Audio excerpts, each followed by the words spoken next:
لوگ تو یہ سمجھتے ہیں بیوی کھیلنے کا نام ہے، بیوی صرف اور صرف مزے لینے کا نام ہے، ایک مشین کا نام ہے، اپنے گھروں کے کام کاج کرانے والی باندیوں کا نام ہے۔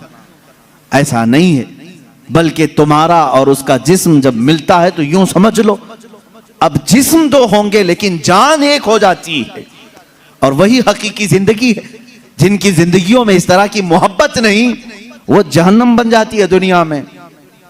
شوہر چھوٹی چھوٹی بات پر عورت کے پیچھے لگا ہوا ہے، عورت چھوٹی چھوٹی بات پر مرد کے سر پر چڑھی ہوئی ہے، کون سی خاک زندگی گزار رہے ہیں؟ رسول پاک صلی اللہ تعالی علیہ وسلم نے آسمانوں کی خبر دی، حضرت خدیجہ نے قبول کر لی۔ یہ اور بات ہے کہ وہ اللہ کے رسول تھے، ان کی ہر بات تسلیم کرنا ضروری، لیکن وہ ہمارے لیے نمونہ عمل بھی ہے۔ اللہ نے قرآن میں ہمارے لیے فرمایا تمہارے لیے رسول کی زندگی سب سے بہترین نمونہ ہے، آئیڈیل ہے۔ عورتوں کو چاہیے کہ وہ ماں خدیجہ کے اخلاق کو سیکھیں، اپنے شوہر کے ساتھ کہاں کہاں کھڑا ہونا چاہیے، اور مردوں کو یہ چاہیے کہ اپنی بیویوں کی مواسات، ان کی غم کے متعلق ان کے حالات کی خبر گیری کیسے کیا جائے۔ جب بیمار ہو جائے عورت تو تمہارے اوپر یہ فرض ہے میرے عزیز کہ اس کی تیمارداری کرو۔ آج کتنی بری رسم ہے، کتنا برا رواج ہے، جیسے عورت بیمار ہو جائے اسے بھگا دیا جائے، جاؤ اماں کے پاس، مائکے میں چلی جاؤ، جب ٹھیک ٹھاک ہونا تو آ جانا۔ تم نے اس سے جو قبلتو کہا تھا، نکاح میں قبول کیا تھا، کیا صرف اچھی اچھی چیزیں قبول کیا تھا؟ یہی حال اگر تمہارے ساتھ ہو جائے، نکاح کر لیا، 4 مہینے کے بعد تمہارا پیر سڑ گیا، کیا کرو گے؟ میرے عزیزو، زندگی میں دونوں قسم کے معاملات میں نے دیکھے۔ بعض وہ عورتیں ہیں جو اپنے مردوں کی معذوری کے زمانے میں بھی ان کے ساتھ لگی رہیں اور وہ جنتی عورتیں ہیں، اور اسی طرح بعض وہ مرد ہیں جنہوں نے عورتوں کی بیماری میں بھی ان کا ساتھ دیا۔ میں جانتا ہوں ایسے معاملات، میرے سامنے ایک معاملہ ایسا آیا تھا جو دل دہلا دیتا ہے۔ میں اکثر بچوں سے کہا کرتا ہوں، یہ حقیقی واقعہ ہے میرے عزیز، چند سالوں پہلے کا حقیقی واقعہ۔ شوہر اور بیوی نئی زندگی تھی، شادی کے بعد دونوں ایک دوسرے سے محبت کرتے تھے، لیکن اچانک بیوی کو ایک بیماری شروع ہو گئی، ایسی بیماری کے چہرے پر برے داغ آ گئے، بڑی بڑی پھنسیاں ہوتی، پھٹ جاتی اور زخم ہو رہا تھا، دیکھنے کی قابل نہیں رہ رہی تھی۔ ایک دن شوہر باہر گیا، ایکسیڈنٹ ہو گیا، شوہر گیا، ایکسیڈنٹ ہو گیا، اور اس کے بعد واپس آیا تو اس کی آنکھیں جا چکی تھی، نابینا ہو گیا۔ اس کو گھر لایا، خاتون اس کی تیمارداری کرتی رہی، عیادت کرتی رہی، صحیح ہو گیا لیکن پکڑ کر کے چلانا پڑتا تھا۔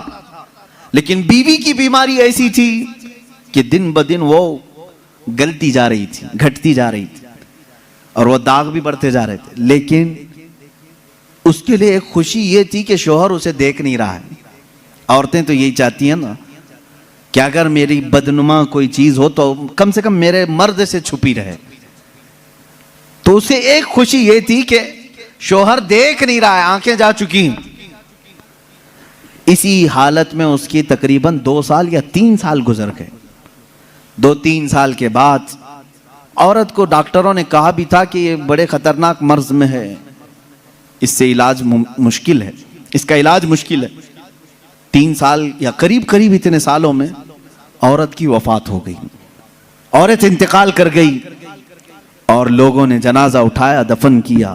مرد جو تھا بڑا غمگین کہ ہاتھ پکڑ کر روزانہ اٹھاتی تھی، چلاتی تھی، پھراتی تھی، کھلاتی تھی، سب کچھ۔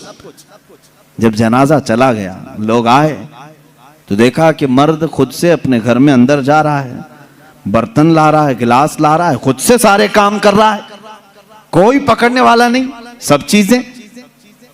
محلے والوں نے پکڑ کر کے کہا تجھے سب دکھ رہا ہے؟ اس نے کہا میں کبھی اندھا ہوا ہی نہیں تھا، میں کبھی اندھا ہوا ہی نہیں تھا۔ 3 سال سے تو صرف میں نے اندھا ہونے کا ایک بہانہ تلاش کر لیا تھا، صرف اس لیے کہ میری بیوی یہ سوچ رہی تھی کہ میرے چہرے پر بدنما داغ ہے، میرا شوہر مجھے کہیں چھوڑ نہ دے۔ میں نے اس کی فیلنگ کو برقرار رکھنے کے لیے اندھے ہونے کا ناٹک کیا تھا، اور وہ اس دنیا سے خوشی خوشی گئی ہے۔ بس مجھے اتنا احساس ہے دنیا میں وہ مرد بھی ہیں جنہوں نے اپنی عورت کا دل رکھنے کے لیے 3 سال تک نابینا ہونے کا ایک ڈھونگ کیا، صرف اس لیے کہ اس کا دل نہ ٹوٹے۔ بعض بیماریاں ایسی ہوتی ہیں ان سے تم صرف نظر کر لو، قطع نظر کرو، اور اگر تم نے صرف خوبصورتی دیکھ کر کے شادی کی تو تم نے کسی نفس یا کسی جان سے نہیں نکاح کیا، تم تو صرف اور صرف حسن سے شادی کی، یا حسن 4 دن 5 دن کے بعد ختم ہوگا، تمہارے طبیعت کی اور بہلانے کی چیزیں ختم ہو جائیں گی، تو پھر ناچاقی نا اتفاقی بڑھ جائے گی۔ محبت جسم سے نہیں روح سے ہوتی ہے، محبت اس کے چہرے کے سپاٹ ہونے سے نہیں، اس کے اخلاق و کردار سے ہوتی ہے۔ بہت ساری عورتیں وہ ہیں جن کی عادات سے تم محبت کرو، ان کے اخلاق سے محبت کرو، ان کے کردار سے محبت کرو، پھر دیکھنا ان کا کالا پن کبھی تمہیں احساس بھی نہیں دلائے گا، کبھی ان کا بھونڈا پن بھی تمہیں احساس نہیں دلائے گا، اگر اخلاق کی خوبصورتی اس کے اندر ہو۔ یہ مردوں کے لیے ضروری ہے میرے عزیزو۔ اللہ کے نبی صلی اللہ تعالی علیہ وسلم نے جو حسن سلوک اپنی خانگی زندگی میں اپنی ازواج مطہرات کے ساتھ کیا، میں چیلنج کے ساتھ کہتا ہوں پوری دنیا میں اس کی مثال کوئی نہیں پیش کر سکتا، کوئی نہیں لا سکتا۔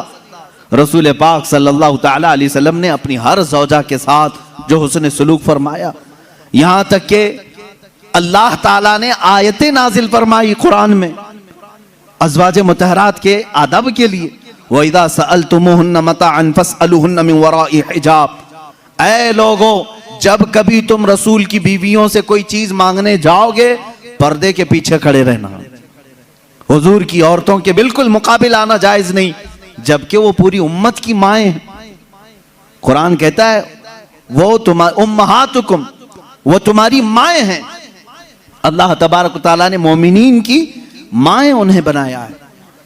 عزیزان گرامی وقار، رسول کریم صلی اللہ تعالی علیہ وسلم کی یہ ازدواجی زندگی تھی۔